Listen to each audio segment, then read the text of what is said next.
Can you please show the different type of eyes for making it look more monstrous or creature-like? I will.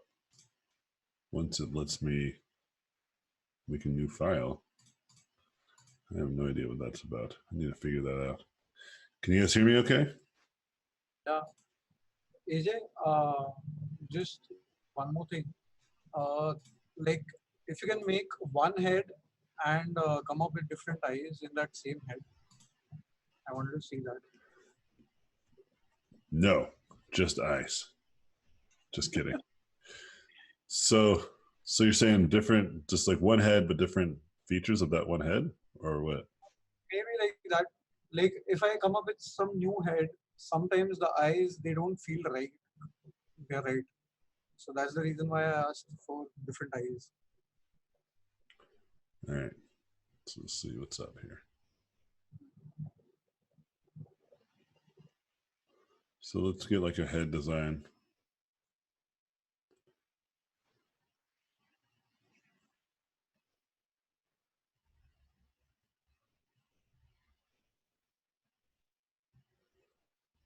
Let us get a head design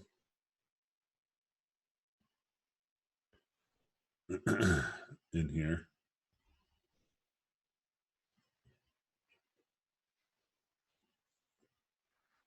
Okay.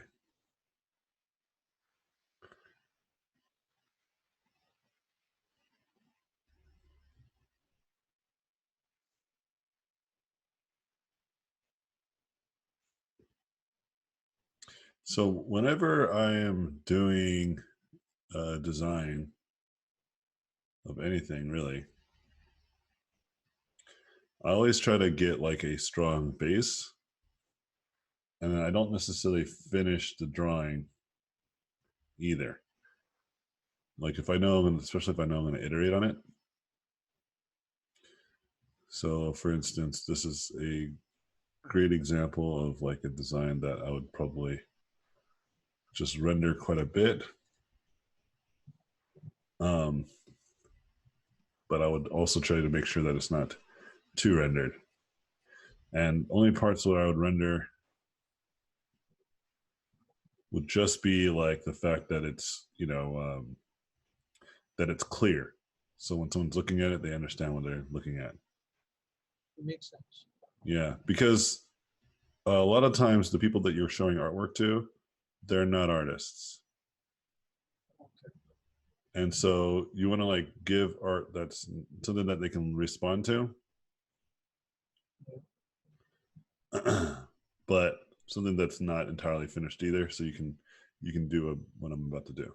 So I'm getting there. I'm getting to a point where I feel like this is cool. Okay. Yeah. So this is.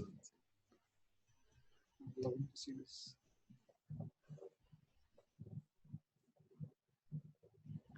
Yeah, I've done heads like this before, so it's not too big of a deal. So.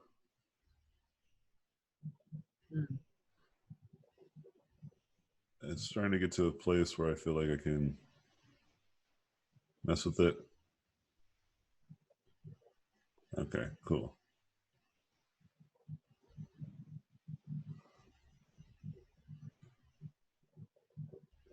All right, this is fine. So for me, let's say I'm gonna like do some different eyeballs. So what I would do is I would just do different eyeballs. I'd make different layers. Okay. And I'll just try stuff out. So for instance, I would get rid of these. Okay. Or actually, we don't have like a base eyeball, so let's go ahead and do like a base one. So here's like the first one. Yeah, like the one that kind of the one that shipped with this design. Yeah. So there's an eyeball there. Correct. With some facial details, what have you. And then I will I will now make a different eyeball, right? So sometimes I'll just, if I have a base eyeball, I can just move it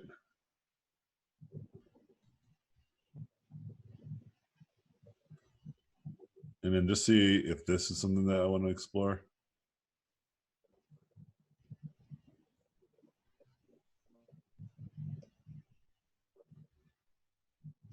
And you can see the advantage of like not really finishing your artwork is that when you make these kind of bold changes, it doesn't seem like you may have done that. Correct. It just seems like you've always intended it to look this way. Correct. And in fact, I was talking about doing the iterations. Like this is kind of how you should treat your iterations too. Like you should just straight up just manipulate them crazy, because it's technically still in your painting style. So you should be able to make these changes no problem. Yeah. And the reason why I paint more than I use photo bashing or even 3D is because I can do stuff like this. So now there's like a different variation of this head, and then I still have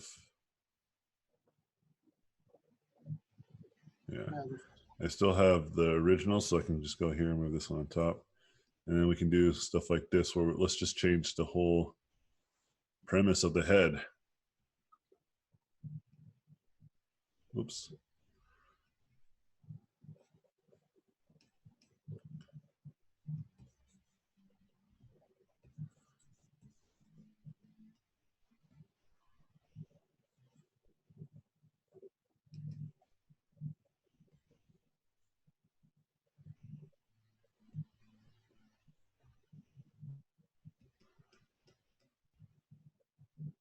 You know? Yeah. And then I'm like, okay, well then let's change the eyes too. Let's change the face. Let's change everything.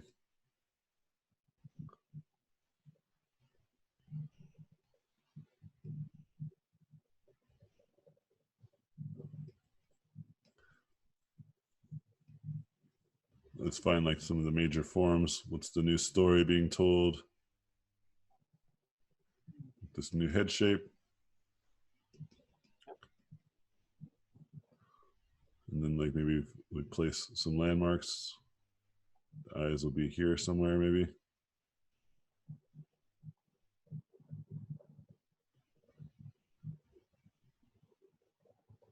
And then maybe the mouth is higher up. So it tells a different story.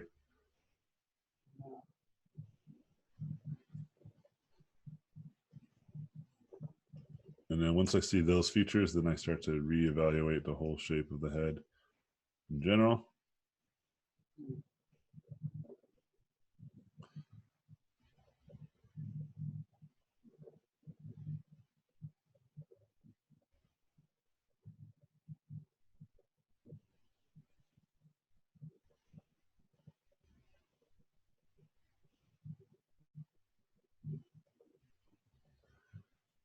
You see what I'm saying? And then let's go ahead. Come on, Photoshop, stop doing that. I like zoom in. It's like, oh, you want to see those pixels, dude? I'm like, no, man. Just want to zoom in just like one notch. Yeah, but like the pixels, though, right? All those times I zoom in on my students' work, paying me back. Like I'll do this thing where I'll just like zoom in all the way to like pixels and be like, this pixel's off. That's why your whole artwork doesn't work. Just this one single pixel. Move it in place.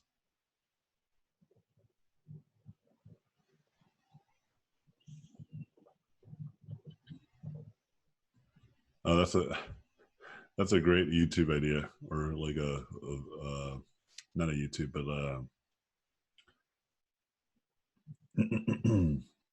like a TikTok or something, where I go in and like, oh man, I can't fix this painting, and I go in and I change this one pixel, and then when I zoom out, it's like fully rendered.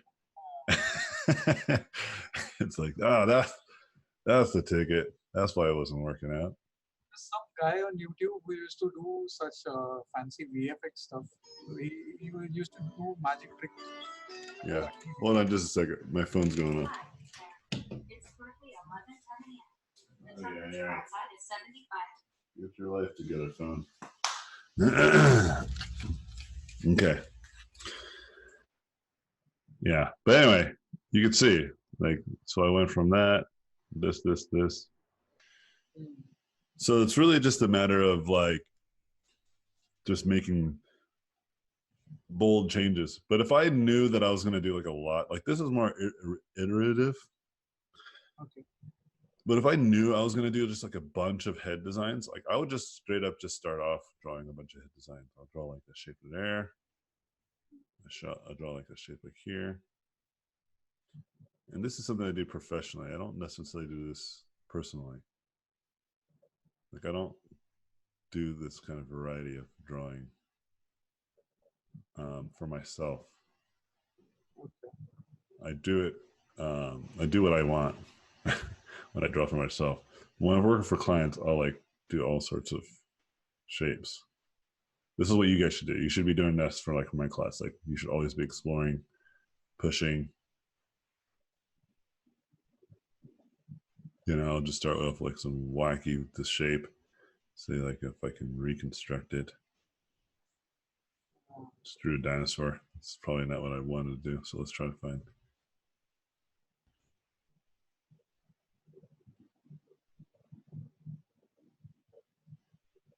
And then I'll just like render these heads.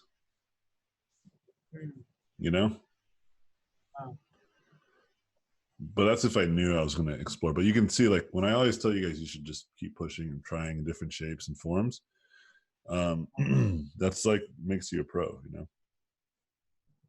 Cool. Yeah, I'll do this for you so you can have this in your memory. Nice. And yeah, for the eyes, like I didn't really change the eyes too much, but it's like it's pretty much the same. Like I'll just keep changing. And if you have a hard time, yeah, and if you have a hard time coming up with new eye shapes, or whatever, the solution is usually pretty clear to me. You got to look at different eyes. You got to look at like camel eyes, raptor, rabbit eyes, snake eyes. You know, like just look at all different types of animals and their eyes. Get inspired by what their shapes are. Look at just shapes in general and see if you can turn them into eyes. You know. We got to remember, you can't draw something you don't have in your brain. Okay. If you don't have a wide vocabulary of words, like I always forget this when I'm trying to talk to my kids. Like I'll use like big words. You know, like for instance, if I use like the word premise with my kids or context, like they always, I can see they just don't know what I'm talking about. But like, so I had to change this. Okay, well, why am I using context? Why am I using premise? I have to like change the word I say. So for instance, like I'll say like the story, or I'll say like the moment, or like right now, you know, stuff like this. I like stuff that they do understand. Or I'll just explain to them what premise means and just describe it and then talk about it. But like if I don't have those words in my vocabulary, I'm not going to understand, right? So my kids don't understand.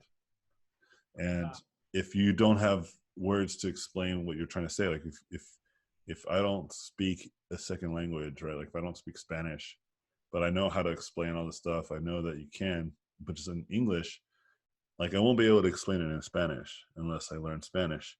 And so it's the same with like painting. Like you might know like what good like art looks like because you see it all the time. You have good references, but if you don't understand the language of good art, right, you're not going to be able to communicate that. And so just like with language, you have to go learn it, right? You have to learn the vocabulary, verbs, the grammar, the punctuations, the expressions, the idioms. You know, same thing with art. You got to learn the shapes, the perspective, the anatomy, the forms, the lighting, design principles. You know. Yeah.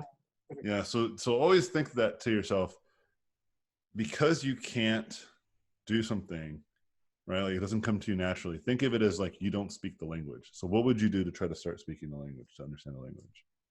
You know? Yeah. By like start researching the words you need to learn, right? And in this case, learning the shapes you need to learn. So hope that helps. And then there was a Good. second part of your question. Let me see if I can answer that too. There was what to practice daily routine. Oh yeah. So I kind of talked a little bit about this with Mike. Yeah. Yeah, what's going on with Photoshop, dude? Photoshop is acting slower than usual. I wonder why this is. I have no real clue to why this is happening. No, my laptop is plugged in. But that was my first guess too, yeah. I was like, maybe my laptop's not plugged in. And I restarted my computer. I'm checking like C drive. As I'm doing this, no, I got space in the C drive. Yeah, you got a lot of space, but maybe I should still clean it out. Yeah, D drive seems good too. Yeah, maybe I just need to do refragmentation. Yeah. Um, yeah, see, I've clicked it and nothing happens. It's weird. Oh. Is it hung because it's connected to the net and it's trying to search for some content? Maybe. Anyway, regardless of the reason, whatever.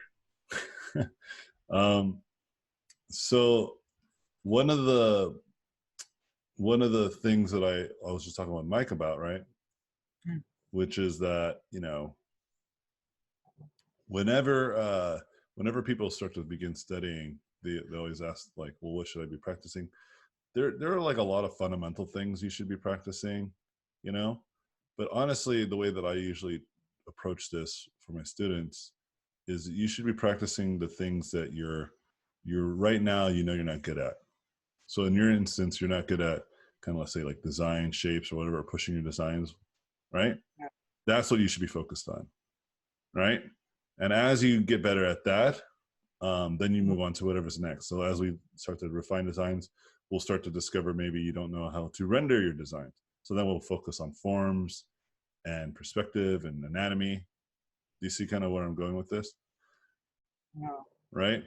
Because if you just kind of have this arbitrary stuff to practice, like I was saying with Mike, you might run into this problem where you don't really know why you're practicing it that way, and so when the time comes to actually execute, your designs don't necessarily work out, or your what you thought you learned, like it's not helping you. And like I said, I like to use the example of like playing like a sport, right? Like if you go to the gym and you're practicing sprints and you're practicing dribbling a ball and shooting and all that stuff, but then when you go to play a game against real people that are actually trying to get the ball from you and you've never practiced in that context, Correct. you'll be blindsided, right? Like you'd be like, what the hell? It's not Yeah. that you shouldn't be practicing dribbling. It's not that you shouldn't be practicing all these fundamental stuff. It's just that there's no context to it, right? So it just what ends up happening is that you feel discouraged. You feel like, what was the point of practicing all that stuff? It's just that practicing that stuff alone doesn't bring you value enough, right? It's like reading about Brazilian jiu-jitsu and the strategies and how to do it, but actually not going against a real person, you know, Yeah. right? Like you could, yeah, you need to like apply it immediately. You need to like someone shows you how to wrestle somebody. Like for instance, when I did a class in Brazilian jiu-jitsu, I wrestled somebody and they showed me the trick and we were going through the motions and they're like, all right, now I'll do it live. Like now try to choke this person out. you know, it's like it's crazy, and it's like everything you just learned like goes right out the window. Like you forget, you get real primal, you know. And that's the part that I think people forget. Like when you're really challenged, all those studies and stuff might literally just go out the window, and so you need to find a way to connect them because those studies are important. It's not like, for instance, practicing my grappling and all that stuff. It's still valuable, Yeah. you know. It's just that I never put it to the test. I never put it against another, like a real person who's going to try to murder me, you know. And so I usually tell people, yes, you should have like a basic assortment of things you should study, just because you know you should be practicing them. But whenever it comes to like what is the most important stuff to study, you should practice the things that are very important to you right now, because it'll stick to your brain harder, right? It'll be more sticky. Correct. You'll feel more confident as you learn little by little. You'll be more focused, you know? Right on. Yeah, that's the way you go about it. Yeah. For instance, I was talking about how I'm going to be like drawing a lot more stuff that I don't know how to draw. Correct. Like that's a very focused agenda, Mm. you know? Like I'm just going to learn how to draw like cars and Jeeps and stuff like this. And then maybe like certain kinds of animals, like dogs. Maybe I'll start learning how to draw a cat. Finally, after all these years. But yeah, that's kind of the strategy I want to give to you. Cool. It is Hey, but cool. Cool. AJ, aren't we allowed to see the tutorials that you have on a website? On the, what do you mean, like all of my tutorials? Yeah, some. I found some interesting that I wanted to see, but it asked for login and when I like to sign up or something. Oh And yeah, then that's for like that's a different thing, and I'm actually going to probably restructure that too. The mentorship is just access to me and we talk and I help you out.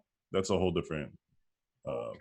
Yeah, it's not necessarily like all part of like the mentorship. There was a time where it was, but I've changed Yeah, that strategy. you had a couple of options. The other bunch of options like for $175 or something like that. So I thought maybe until we are having a mentorship, we can maybe review tutorials or something. Nope, sorry, my man. At least not at the moment. No worries, we've got you. Keep asking questions. Is there any other questions? If so, please unmute Hello. yourself and say it. There you go. What's up, buddy? Yeah. So I just want to know. I just basically want discipline tips from you because the thing is, right now, I have a lot of free time, but the thing is, I don't necessarily spend it the way I should in terms of training. Totally. So, what does your So, days look like now? What do you do? so I do draw every day, but it's just never consistent because it's also like some days I get up late, like at different times, and most of the time I like there are times when I like watch an episode of a TV show and I just end up watching the whole season and like the day goes by. Yeah, So you just got to stop doing that, right? yeah, So, so uh, the way that I suggest people to do this is because teaching discipline is really hard, right.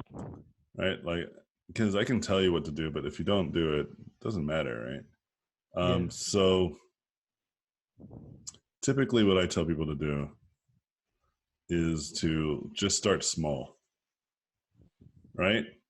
So for instance, if you know, like you fall into this trap of like, crazy um, distraction, then just do something like, well, before I start watching a TV show or before I do a thing that I know will distract me, why don't I focus on doing like a drawing or something, like spend 1 hour drawing, okay? And then you say, okay, I'm gonna watch a thing, and then put like a timer to say you only have an hour to do your leisure activity or whatever. But start small, and then be real, be good to yourself. Meaning that like if you kind of screw up a day or two, whatever, just be like, it's okay. I'm just gonna make sure I still just do an hour later. And if you don't do it that day, then I say, oh, I'm gonna make sure I just do it. Like, Right. and then just reevaluate why you got distracted and then try to avoid it for the next day. You want to avoid this problem where if you really just fall off the boat, like you just kind of go back to your bad habits. Just be like, it's okay. Like I made a mistake. Tomorrow's a new day. Let's try again. Like this idea of like hoping to have like a really awesome, consistent pattern overnight, it's just not going to happen. Right. Right. But if you have like this kind of fair, like treat yourself with respect type of situation, you know, where you're not too mad at yourself if you miss a day or so, right? Yeah. Um, you're gonna feel more likely to do it. You know, like there's like gyms near where I live, and a lot of the way that those gyms work is that they have nearly like 10 to 20,000 people that are registered to one specific gym. Okay. Yeah. But the capacity is only 300 people, Okay. right? Otherwise, it becomes a fire hazard. So that means that if everybody who's registered in that one local gym decided to show up, there would clearly not be enough room for all of them. Right. Okay. So why am I telling you this? Well, because they are banking off the idea that people don't show up, you know? Yeah. Like they'll keep paying month by month and never go to the gym. And I wish that I'm immune to this. Like I've been paying my gym membership at my gym for nearly like 4 or 5 months now and haven't gone at all. Oh. Right? So it's like I know they got like all that money. You know what I mean? There's nothing I can do about that. That was my fault. I should have went. And so, but that's my point, right? But Yeah. like if you say to yourself, okay, well, look, I'm just gonna go to the gym. I'm just gonna spend like 30 minutes and then I'm gonna leave. Right? Like I don't need to be there all day. I'm just gonna do like 2 or 3 workouts and then just go home. You know? Yeah. And you just do that until you start feeling real confident about going to the gym. Yeah. And then you say, well, you know, I'm gonna stay a little bit longer. And you start watching more videos, you start to feel a little bit more energized, and you just start to go more consistently. It's the same with this. Like at first you're gonna just start off really slow. It's like, okay, I'm gonna make sure I do a minimum of 1 hour drawing. That is outside of like the homework for AJ. This is just for me. So I can kind of get myself to become more disciplined. And then after doing that, you know, you start to do more. You know, you start to try to do 2 hours. You know, you start to do a little more focused studies. Maybe you start to do a little bit of something that you just normally wouldn't do. Right. You know, and then all of a sudden, you're like drawing all the time. You know, Yeah. and the big strategy I'm saying is that you avoid kind of the gym model where you just I'm gonna buy all these video tutorials on gym, like working out. I'm gonna buy this program. I'm gonna go every day. Yeah. Like I'm saying, don't even do that. Like if you're not even doing it now, it's not going to change you. It's very unlikely. Right. What you should do is just do 10 push-ups every day or something. You know, like just do like 15 minutes of working out. And in this case with art, it's like do like 1 hour of drawing. And it doesn't have to be about anything. Just do it. Right? Right. Just so you can get that time in. It's not a matter of quality. This is not the goal. The goal is consistency. So if you do really shitty drawings within that hour, that's not the goal. The goal isn't to try to draw good. The goal is to try to draw often. Right. You change that circumstance, it usually helps out. And I tell students this too, like be easy on yourself, reward yourself. Think of it as more of like a reward rather than distraction, right? Like after I did my hour, I can watch my shows. Even if I binge watched all day, I can know that I did at least what I promised I was able to do today. Right. Right. But if you feel like, you know, you feel empowered, you can be like, you know what, I'm going to spend 1 hour doing my reward, and then I'm going to spend another hour doing another productive task, and then reward myself again. I create this like self-fulfilling reward system. Yeah. But the strategy, like I'm trying to explain, the strategy is all about just doing it constantly. Okay. Yeah. And you'll find that once you start to do this and start to practice this, it's not as challenging as you thought. It's just that what makes it really hard to be disciplined is it's like an all or nothing kind of strategy, and that just doesn't work. This is why rehabs, like people who are addicted to drugs, usually bounce right back. Because what ends up happening is it works. You go to rehab, it really rehabilitates you, you know? And then you go back to the same environment, the same place that made you an addict in the first place. And you just get right back to where you were, because fundamentally what needs to change is not just your environment and like a weekend getaway. Like you need to like structurally change your environment, and you need to like fundamentally change your personality well beyond the rehab. Yeah, true. And that just takes more time, and it's not easy. All right. I have another question. Yeah, okay. Let's do it. So I'm colorblind, like half. I'm like half colorblind. What's the colorblindness that you are?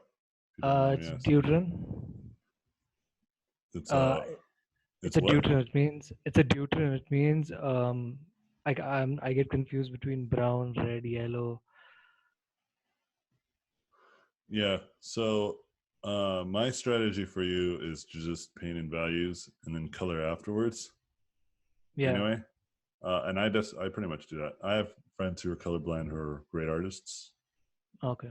And I think Photoshop actually has different modes that are made for colorblind people. Oh. I just don't know where they're at. So that's going to be some of your own research right there. But right. Okay. Like I think, I don't know where it's at.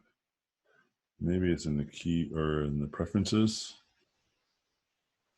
Let's see. Let's see what we can do here. General. Ugh. I forget where it's at. But like I said, there's like a way where you can actually change Photoshop so it tries to adapt to your colorblindness. Right. It's not all of them though, so it might not be yours. But do some research, look into it. Okay. Yeah, I would say exactly what Monica was saying. Like you can use like limited palettes too. Right. Like just get swatches that you know are good, and just kind of like use them all the time. And I would also say that if you paint in values mostly, you're even as crazy as your colors may be, the values will usually lead the way anyway. Right. Right. Like take a look at this image here. Okay. Yeah. I'm going to change the colors. And it still works regardless. Now it's orange. Yeah. Right? Yeah. Now, whether you can see what may have changed or not, trust me, your peers will tell you that it's still fine. Yeah. You know? It's all about the values. Great. Yeah. Now it's just a preference. Don't want to stick with like the yellow green. I do, because I realize I don't have enough paintings with yellow green. Like this Kool-Aid color. Need more Kool-Aid. So like what for a concept artist right now, what kind of skills would be required, like apart from just character design, illustration? So to be a good concept artist, you just need to be a good designer. And if you are a concept artist, character concept artist, then you just need to be a good character designer. If you are a costume designer, you need to do better costumes. If you're environments, if you're props, better props, you know? So it's mainly like for characters, it would be just turnarounds and autographs. Yeah, you need all that skill, you know? Okay. Just anything that you could imagine that would be needed, whether it's an illustration, whether it's like an idea, like a general idea, Right. you know? Like concept art is incredibly versatile skill. Yeah. But essentially what I've discovered is you just got to kind of be like a miniature expert at all things visual, you know? Yeah. And so you are the front lines to a project, so they need like to make sure that all the stuff that when they throw it down the pipeline can be made. Yeah. But generally speaking, you should be okay if you can just design pretty cool shapes and patterns on characters, and you'll learn along the way as you work on different projects. But essentially, what I've discovered is that the best tool a concept artist has is really just the ability to make people understand visually their ideas. Right. Because they'll be like, I want like a laser shark, the shark that shoots lasers out of his face. And if you can convey that idea really well, then you'll get jobs. Like, oh, dude, yeah, AJ was really good at drawing laser sharks on this one project. You know, Yeah. it's all about conveying those ideas really well. Okay. Alrighty.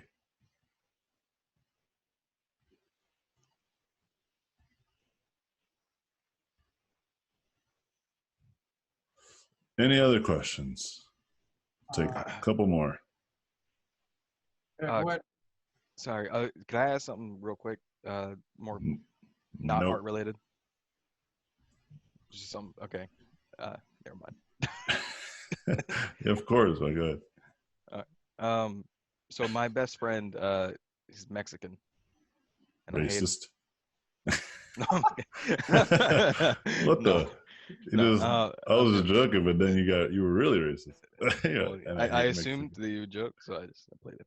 Anyway, so he's one of those folks that's like young guy, around my age, and he's not typically into politics. Uh-huh. And I've been like, man, you gotta like get involved and whatever, right? For the Uh-huh. longest time. And then the other day, when I got back from Lightbox, he picked me up from the airport, went to his house, spent the day with him, and then I found out he finally got into politics, but he's watching Steven Crowder and Ben Shapiro. And I'm like, no, dude, fuck. Uh-huh. Why those guys? Like he's not a Republican type guy. He's Uh-huh. he's very much like leans to the left on a lot of issues. Sure. But I don't know what's appealing about those guys to someone that's never been into politics. And so I tried to get him like I was like, okay, well, I'm not gonna judge you. If you even turn into a Republican, I'll still be your friend, whatever. But What was you, his you, reasoning? huh? What was his reasoning? I don't know. He didn't. He said he likes watching them or whatever. That's it. Oh, okay. Like he didn't really give a strong answer. He says like I disagree with some of the things they say, but like you didn't give me an anecdotal examples. So Sure. I told him, well, could you do me a favor? At least balance it out with like secular talk and Sam Cedar. Good old Kyle Kalinske, dude. And but he keeps on like, oh, I told him I sent him links. I asked if he subscribed, and he's like, no, I haven't done it yet. And I feel like he's just not going to do it. So how do I just get over it, or how do you convince like your close friends that they're being misled politically? Well, I think they should just watch, like you just said it, just watch multiple things and kind of keep it art related. It's the same principle, right? Like I say, you should watch different artists Yeah. because they all have different opinions. If you listen to different political voices, they'll have different opinions. I used to listen to those two a lot. And then I Right, same here. ultimately just stopped listening to them. Not because I don't think that their opinions are incredibly valuable. I don't. But it's just because they have a very similar rhythm to what they talk about. Okay.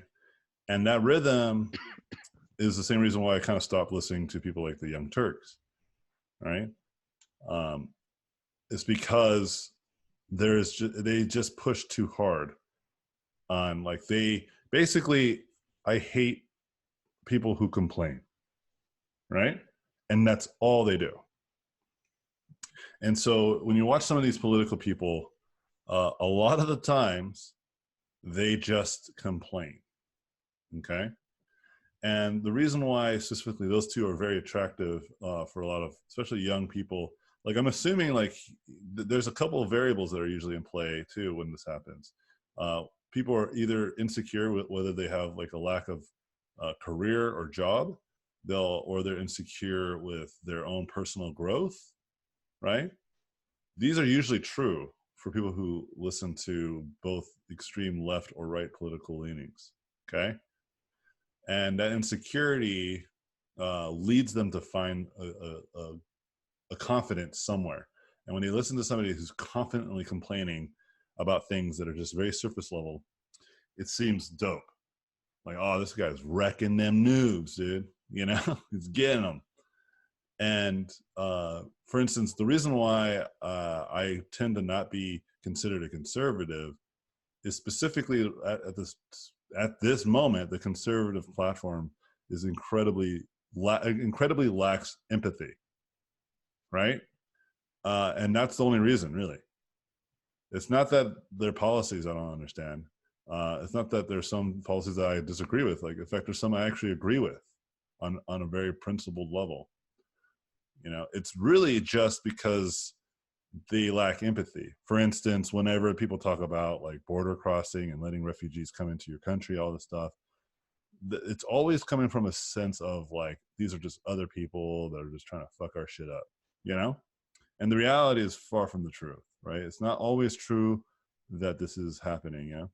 And like, whenever you see these migrants, for instance, in America, they're getting like imprisoned or whatever, they shouldn't have been breaking the law in the first place. That's coming from a place of like no empathy, right? For instance, if one of you guys decided to cross the street, you guys were jaywalking, and then like a cop came and arrested you, put you in jail, took you away from your family for like months on end for jaywalking, right? I wouldn't then just be like, well, you know, Michael broke the law, dude, and that's just the consequences, dude. You know, because when you lack empathy, it removes this sense of why we even have laws and why we put the laws in place, right? So, for instance, you know, there's this whole facts over your feelings type of idea too. I'm a big fan of facts, right? I think statistical accuracy is really good and very important, you know, but it's about how we use those facts that matters too, right? And unfortunately for these facts over feeling people, like, we need to use our feelings to decide whether it's good or not, right? Because, for instance, there was slavery, and slavery was a law, and people believed that, you know, we should just treat people of a different ethnicity differently. It was the law, and it was the facts of the land at the time. But obviously, some people were like, but that's not right, so we should do something about it, you know? And so I feel like, for instance, the transgender argument is another one of those things as well. No, you are genetically a man or a woman. Like, I will not agree to any of this subscription of any other kind. So I've talked, and I had transgender students, and they asked me to call them like a he or a she, depending on whatever the circumstance was, and I just did. Why? It's not because I have like this kind of like liberal bleeding heart perspective. It's because I respect them as a person. That's what they asked of me. It doesn't hurt me to do it. Whether I believe them or not in terms of their gender identity, that's irrelevant to being a decent human being. You know what I mean? Yeah. And so whenever you listen to like Ben Shapiro or these people, or any of these people on the political spectrums on both sides, they have these really like gotcha kind of phrases. On the surface, it feels dope to hear, but when you start to dissect it and start to really look into it, yeah, I start to disagree with the principle of why it's happening. And I think for him, he just needs to like balance it out for sure. And if he's not doing that, then you gotta just openly debate him then, if you really want him to see why it might be problematic, right? Because Yeah. let me be clear, like, I don't like I don't like the political left for very similar reasons.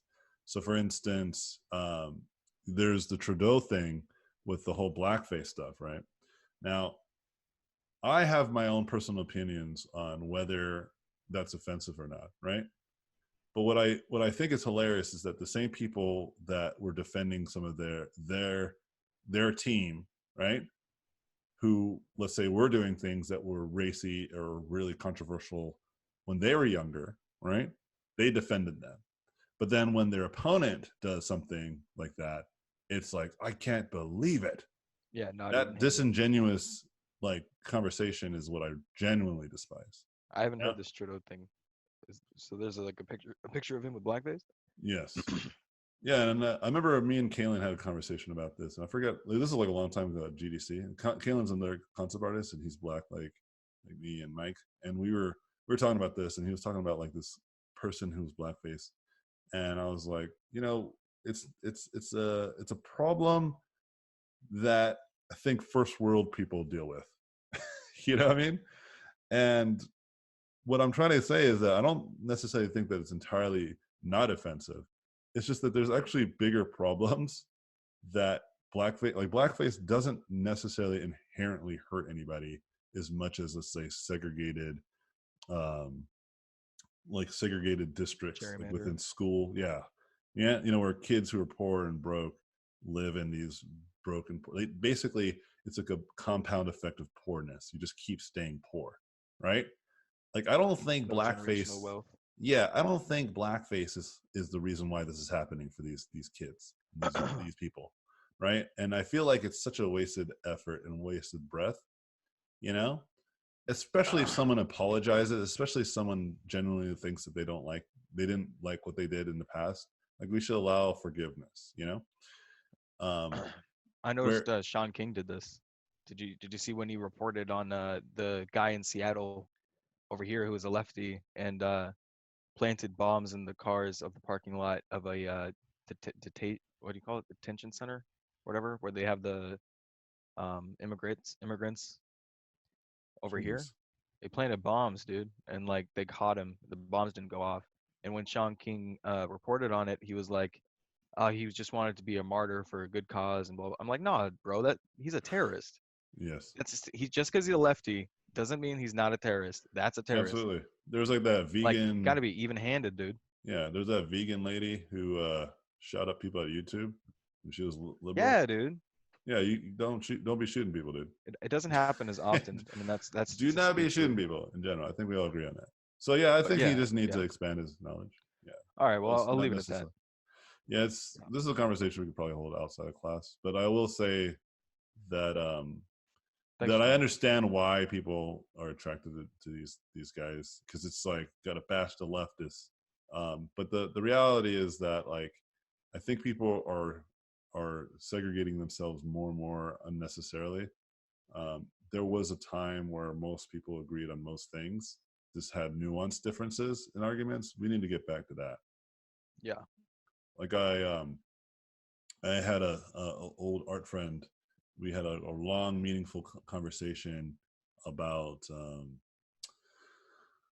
him voting for Trump. Like, he wanted to vote for him in 2020, and at the end of the conversation, he came to the conclusion that he's not going to. And I gave a very clear argument. I think the one that won him over was that he was making this complaint about this leftist crazy, like leftist fucking taking over media and getting people fired like crazy and all this crazy stuff. And I was like, do you think that Trump being elected again, that's going to go away? Like, do you think that's just going to get easier or worse? You know? And he was just like, oh yeah, you know what? That's actually a good point. And I made the point of, like, there's other Republicans that are way more digestible, you know, and that are honest, right? That genuinely care about people. They just come from a more conservative position, right?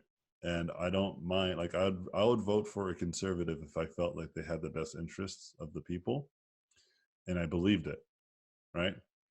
It's not a matter of left versus right. It's a matter of who has the best interest of the folks, right? Like, there are conservatives that are not climate deniers, for instance. There are conservatives that are not science deniers, right? They're mostly in the libertarian wing, you know. One of my favorite musicians, Penn from Penn and Teller, he's a libertarian, right? And I think whenever he explains and talks about his position, it's not entirely idiotic or incredibly heavy-handed. You know, it seems reasonable. It seems like an honest actor.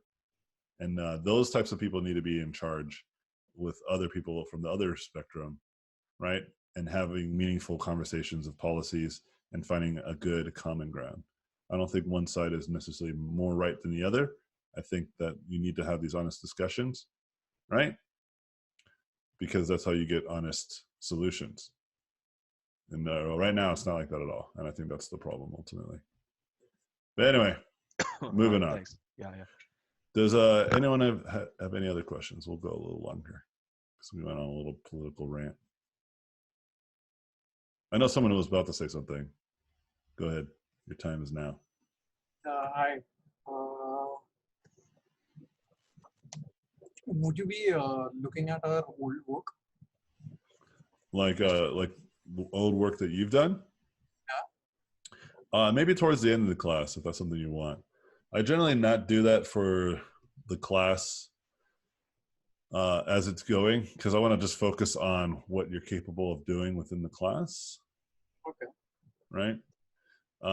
Going back to this like working out analogy all over again, like it's one thing to kind of have like good effort in class. It's another thing to have like old, like Okay. it's like if I showed pictures of me when I was super yoked, when I was able to like lift 300 pounds like bench press. You know, I can't do that now, so I wouldn't necessarily apply to like a fitness magazine with old pictures of me. It's like catfishing or like a dating apps. Now, not necessarily that's true for you. I'm just saying in general, it's best for me to just see how you work with the assignments and what you're capable of doing. And then at the end of the class, we can totally take a look and see what you got in your portfolio and give you a genuine portfolio review. Makes sense. Yeah, because I don't want to necessarily be, because there was a one student who showed me his work once, and it was like early on, like he sent me stuff when he submitted it. So it's kind of like too late. I just saw it. And I saw that he was really, like he's really good at like modeling and stuff. And but I was like saying like, but then, you know, do you want to model all your characters? You know, you know, and he's like, no, I actually do want to be a better painter. So then then it's kind of like pointless for you to show me this, you know, because yeah, these are cool, but if you want to get better at painting, then you got to focus on painting. Does it make sense? And so then when we started to focus on painting, it did help in the sense that I was like, okay, well, maybe we can make you do some modeling, you know, and then you paint over that so we can kind of meet in the middle. But ultimately, we could have just talked about that. We didn't need him to show me the portfolio. Yeah. So if we need some help in something else, like obviously art related, so would you help us with that? You mean like in your portfolio? Yeah. Yeah, like once we take a look at it, I'll give you some broad advice from what I know about you as a student and what I see in your work. Yeah, I'll do a pretty good job of it. Cool. I don't know if you remember, like 2 years back on ArtStation, I had asked you to check my portfolio, which you had given me the advice of, and for some reason I am stuck there. Like obviously, So wait, I already took a look at your portfolio and I already gave you feedback.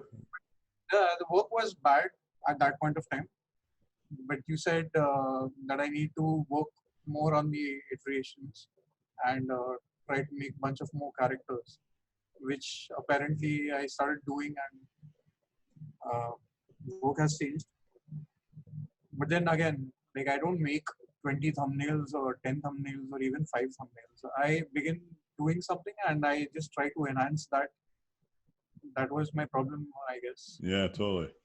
Yeah, and hopefully by the end of the class, you'll see why that I said that. I mean, you probably already do. But like you got to think of it like this. If you show your client one drawing and they're like, they don't like it. I'll have to you're gonna have Eventually, to do it anyway, right? You're gonna have to iterate anyway. But if you show them several drawings, it's actually uh, easier for them to give you feedback because sometimes they're not artists, right? So they'll be like, hey, I like this shape of this head. I like the shape of this body. Just put them together and see what that looks like. You give them yeah, more opportunity to decipher. I actually got better at improving the execution. That's why I quit the thumbnail part. But then I thought it's wrong because now I see that it actually makes sense. Making more thumbnails gives you better idea, and maybe that character could go forward. Yeah, you try Yeah, more variations. Yeah, I mean, even like this character, it looks like, wow, like this might be impressive. Um, yeah, but the reality is, this is like a variant of a design I've done many times. So like, it seems like it's just like a brand new illustration, but there's little correct, elements in this that I've done before elsewhere. You know, correct, correct. and that's something that, like, if you don't iterate in general, you're Mm, gonna miss out on. But it's just also just it's just based off of that strategy of the more you draw, the better you get. And so yeah, if you don't draw that often, then you're not going to get that good. And if mm, iterating is like not just a good strategy for being a good designer, it's like a good strategy to get good at art in general. yeah. Well, I'm glad you're taking the class, man. Appreciate it. Thanks. I waited for like more than 2 years. Yeah, dude. Appreciate that, dude. Means a lot. It means a lot talking to you right now. Like, It's all good, income. dude. Same here. I just want to be friends, man. Like, I don't know. Nope, I don't never become friends with my students. No, Sorry. no, Obviously, that's not true. I take a lot of pride in my students, and friends in the sense, I don't know. Somewhere I feel maybe talking to you guys is a little difficult and different. Like starting a conversation and then going forward with something. no, man, it's hard. I get it. Most people are busy too. Professionals, that's kind of the catch, right? You start to work more. Like the guys who made Level Up, like people kind of want them to keep doing those things, right? They're like, they want more Level Up interviews and such. But the reality is, like, all those guys are working. They're like world renowned artists now. They're like traveling the world, working on crazy big projects. They're like working professionals now. They started off as students interviewing people, and now Absolutely. they're like crazy good professional artists. It's just kind of um, the nature of the beast. And so it's hard, man. Like I make a real effort to try to engage, you know, and not everybody does that. And so it's not that, I don't think it's not that people should be doing that. It's just, I understand why it's hard for some of these my peers, but at the same time, I also think that it is kind of nice to just give back whenever you can, whenever Because it's possible. really difficult for us, like for people like me who can't go to conventions or maybe we can't go out of our country as of for now, time being. Yeah. So we don't have that exposure out here. So what are we supposed to do? And obviously we can't take workshops every now and then. You should still That's try, even if it's just once a year. You should still try to why make it out. I tried taking your workshop. This is the first ever workshop that's like one-to-one, like how we are talking right now. I've taken your what do you say tutorials. That is how I learned and practiced. That's the reason why Awesome. if I could, I have I guess more than 10 or 12 of your painting tutorials. Yeah, I appreciate it. Well, that's usually the gateway drug for my mentorship anyway, so That it's is how I working. leveled up. It's actually working. It helped me Yeah. big. No, man, that's what it's about, dude. Yeah, like I get that, dude. I understand accessibility is harder for most. Not all people can get access to like these awesome events, but I always still encourage people to try, even if it's just like they save up for like a whole year for like Mm, flight tickets, for hotel and stay. You know, yeah, it's worth it. That one journey could fuel you for the rest of the next year. true, And true. so yeah, I highly encourage it. But I know it's hard. Yeah. Another strategy that I tell people is to just make the events in your country. And That's people are like, what? How can I do that? And then I help them, and then they do it, and they're like, oh, that wasn't too hard. You know, I mean, it's not easy, but it's not like it was impossible.